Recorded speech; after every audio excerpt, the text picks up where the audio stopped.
আমাদের শেরপুর জেলায় অতি প্রথম যে জিনিসটা চোখে পড়ে সেটা হলো আমাদের মাই সাহেবা মসজিদ।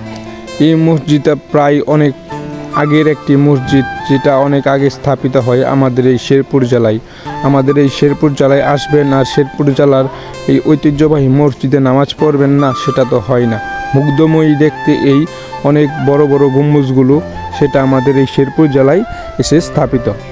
আমাদের এই শেরপুর জেলায় আসলে অতি প্রথমে আপনাকে দেখতে হবে এই মাই সাহেবা মসজিদ। আমাদের এই মাই সাহেবা মসজিদে প্রায় অনেক হাজার হাজার মুসল্লি আসে এই মসজিদে নামাজ পড়তে। এই মসজিদটা হলো আমাদের শেরপুরের ঐতিহ্যবাহী একটি মসজিদ, যেটা প্রায় অনেক জনপ্রিয়।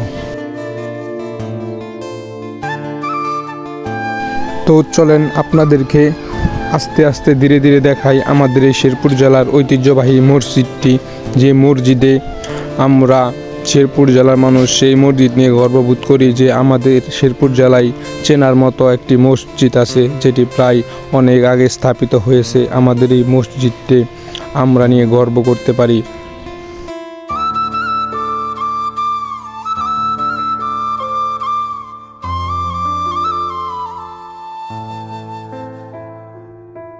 আমাদের এই মসজিদের আরেকটি মুগ্ধময়ী কিংবা লক্ষ্যকৃত জায়গা হলো আমাদের এই মসজিদে প্রায় অনেক টাকা অনুদান আসে। সেটা কে দেয়, কোথা থেকে আসতেছে আমরা এখনও সেটা জানি না। সেটা শুধু জানি আমাদের এই মসজিদের সভাপতি অথবা সেক্রেটারি, এরা সম্ভবত জানতে পারে।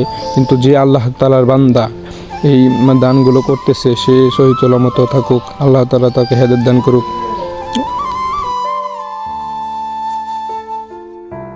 আজকে কিন্তু আকাশের অবস্থাটা অনেক খারাপ, ওয়েদারটা অনেক খারাপ।